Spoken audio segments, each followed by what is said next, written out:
इंसान के साथ हो रहे अन्याय व्यवस्था द्वारा न्याय देने की परंपरा हमेशा से चली आई है, लेकिन कुछ लोग होते हैं जो अपने साथ हुए अन्याय के बाद न्याय व्यवस्था पर भरोसा नहीं कर पाते। जो लोग कानून को हाथ में लेकर अपना बदला खुद लेते हैं, उनकी समाज में दो तरह की छवि बन जाती है। 10वीं रानी फूलन देवी एक ऐसा ही नाम है जो सोचने पर मजबूर कर देती है कि उसके बारे में कैसी राय बनाना उचित रहेगा। कुछ के लिए फूलन देवी सच में देवी थी, तो कुछ के लिए आज भी वह एक कुख्यात डकैत और कई लोगों की हत्यारन है।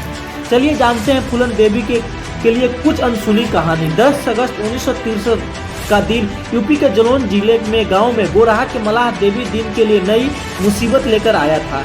मुसीबत इसलिए थी कि क्योंकि उसके घर बेटी ने जन्म लिया था। अगर बेटा हुआ होता तो जश्न का माहौल होता, और बेटी ने जन्म लिया था तो ये तो चिंता से मलाह का सिर फटा जा रहा था। चिंता उसको पालने की चिंता, उसको बड़ा करने की चिंता, और चिंता शादी की। देवी दिन ने अपनी बेटी का नाम फूलन रखा। शुरुआत में पिता देवी दिन को भी इस बात का अंदाजा नहीं रहा होगा कि जिस बेटी का जन्म उसके लिए खास नहीं था, उसकी मृत्यु का दिन इतना खास हो जाएगा कि पूरे देश में हड़कंप मच जाएगा। अपने माँ बाप के 6 बच्चों में फूलन दूसरे नंबर पर थी।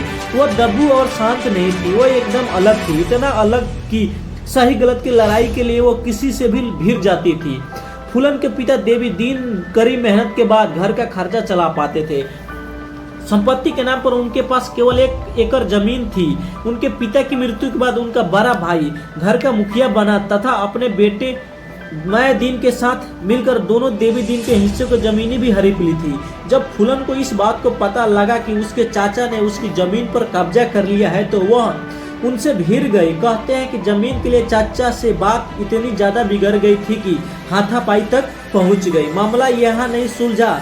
अपने हक के लिए फूलन अपने खेत के बीचों बीच धरने पर जा बैठी।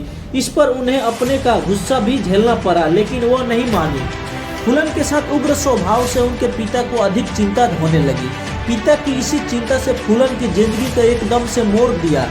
महज 11 साल की उम्र में उनके पिता ने उनका ब्याह एक अधेड़ व्यक्ति के साथ तय कर दिया। शुरुआत में फूलन ने इसका विरोध किया, फिर भी अपनी नियति मानकर इसे स्वीकार कर लिया। फूलन के पिता ने उसके अच्छे भविष्य के लिए कठोर फैसला लिया था, किंतु सही मायने में उन्होंने फूलन को जलती हुई आग में तपने के लिए छोड़ दिया था। फूलन के ससुराल वाले ठीक नहीं थे, उसके प्रति ठीक व्यवहार नहीं था। जल्दी ही ये सब फूलन को बर्दाश्त से बाहर हो गया और वो भागकर अपने घर आ गई। उसे उम्मीद थी कि उसके अपने लोग उसकी मदद करेंगे, लेकिन हुआ उल्टा। फूलन मासूम थी, लेकिन उसके दुश्मन बहुत ही शातिर थे। उसके चचेरे भाई ने इस मौके का फायदा उठाकर एक झूठे आरोप में उसे जेल भिजवा दिया। वहीं से भी उसके शारीरिक शोषण झेलना पड़ा। जैसे जैसे वहां जेल से निकलने में सफल रही, किसी तरह उसका जीवन स्थिर हो जाए, उसके लिए पिता ने कोशिश करके उसे दोबारा से उसके पति के घर भेज दिया, किंतु उनका व्यवहार फूलन के प्रति नहीं बदला और उसे मजबूरन दोबारा ससुराल छोड़ना पड़ा। परिस्थितियों से तंग आकर फूलन एक ऐसे रास्ते पर निकल पड़ी जहां से वापसी संभव नहीं थी। 20 साल की उम्र में फूलन को अगवा कर उसका बलात्कार किया गया। इससे पहले शादी के नाम पर भी साल में इसी पीड़ा से झेलती भी आ रही थी। पुलिस की मदद लेने का अंजाम वो पहले ही भुगत चुकी थी, सो इस बार वो हथियार उठाने का फैसला कर लिया। फूलन के जीवन पर आधारित फिल्म बैंडिट क्वीन में लिखा है कि वो 20 साल की उम्र में अपने एक रिश्तेदार की मदद से डाकुओं के गृह में शामिल हो गई। हथियार उठाने के बाद सबसे पहले वो अपने पति के गांव पहुंची, जहां उसने उसे घर से निकालकर लोगों के भीड़ के सामने चाकू मार दिया और सड़क के किनारे अधेड़ हाल में छोड़ चली गई। जाते जाते फूलन ने यह ऐलान कर दिया कि आज के बाद कोई भी बूढ़ा किसी जवान लड़की से शादी नहीं करेगा। हथियार उठाने लेने से फूलन की परिस्थितियां नहीं बदली। गिरोह में भी उसे कई बार की विकट परिस्थितियों का सामना करना पड़ा। गिरोह के सरदार बाबू गुज्जर का दिल फूलन देवी पर आ गया। यह बस उसकी शारीरिक भूख थी, जिसे मिटाने के लिए वो लगातार कोशिशें करता रहा। पहले उसने फूलन को बहलाने की कोशिश की। जब कामयाब नहीं हुआ तो एक दिन उसने फूलन के साथ जबरदस्ती की विक्रम मल्लाह, जिसका स्थान गिरोह के बाबू गुज्जर के बाद आता था, उसने इसका विरोध किया। बावजूद इसके सरदार नहीं माना और फूलन के साथ जबरदस्ती की। बाद में विक्रम ने बाबू की हत्या कर दी। बाबू गुज्जर की हत्या के बाद अगली सुबह विक्रम मल्लाह ने खुद को गिरोह का सरदार घोषित कर दिया। इसी बीच इनके गिरोह में जेल से भागे दो भाई श्री राम तथा लाला राम शामिल हुए, जिनके कारण गिरोह में फूट पड़ गई।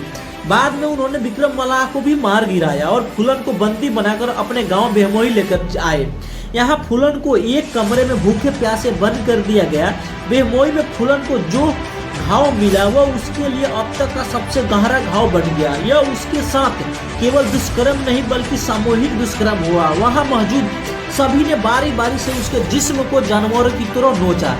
फूलन ने इतना सहा कि शायद उसे मर जाना चाहिए था, लेकिन किस्मत ने उसके लिए कुछ और ही चुना था। उसके साथ हो रहे दुष्कर्म और दी जा रही तनाव की जानकारी उसके कुछ पुराने साथियों को मिली, तो वे छुपते छुपते मौके पर पहुंचे और फूलन को वहां से बचाकर ले गए। वहां से निकलने के कुछ दिन बाद ही फूलन ने अपनी साथी मानसिंह मल्लाह को सहायता से अपने पुराने मल्लाह साथियों को इकट्ठा करके गिरोह का पुनः गठन किया और खुद उसकी सरदार बने।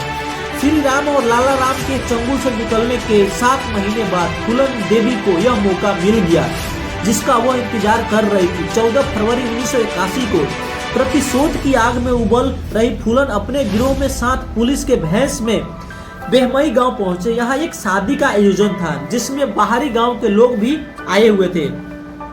फूलन और उसके गिरोह में बंदूक के जोर से पूरे गांव को घेर लिया तथा ठाकुर जाति के 21 मर्दों को एक साथ लाइन में खड़ा होने का आदेश दिया। उन 21 में से 2 उनके पुराने गिरोह के डाकू भी थे, लेकिन ये वो नहीं थे जिन्होंने फूलन के साथ दुष्कर्म किया था। अपने दुश्मनों को वहां से न देखकर फूलन देवी बुरी तरह से बौखला गई। उस घटना के चश्मदीद उन 21 लोगों में से एकमात्र जीवित बचे चंदर सिंह। फूलन ने सबसे पहले पूछा कि लाला राम कहाँ है। उसके मन मुताबिक जवाब न मिलने के बाद उसने साथी को बैठने के लिए कहा, फिर खड़े होने के लिए। कई बार ऐसा करने के बाद अचानक से ही उसने अपने साथियों को फायर करने का आदेश दे दिया। सौभाग्य से चंदन सिंह अकेले ऐसे थे जो गोली लगने के बाद भी जिंदा रहे।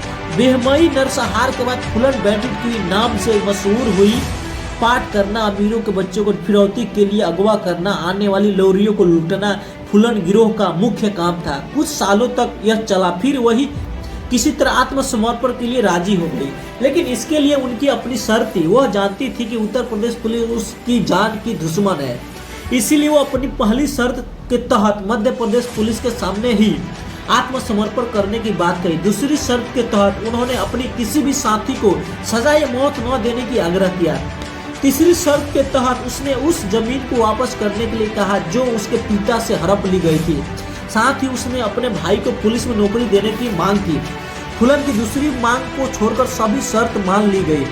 इस तरह फूलन ने 13 फरवरी 1983 को मध्य प्रदेश के भेड़ में आत्मसमर्पण किया। फूलन देवी पर 22 कत्ल, 30 लूटपाट तथा 18 अपहरण के मुकदमे चलाए गए। इन सभी मुकदमों के कार्यवाही में ही 11 साल बाद बीत गए। सन 1993 में मुलायम सिंह की सरकार ने उन पर सारे मुकदमे हटाकर उन्हें बरी करने का मन बनाया। यही नहीं, 1994 में उसने रिहा कर दिया गया। अपना अधिकांश जीवन बिहार और जेल से गुजारने के बाद सन 1996 में फूलन ने राजनीतिक में जाने की तैयारी बनाई। समाजवादी पार्टी के टिकट से मिर्जापुर की सीट जीतकर सदन का वह हिस्सा बनी।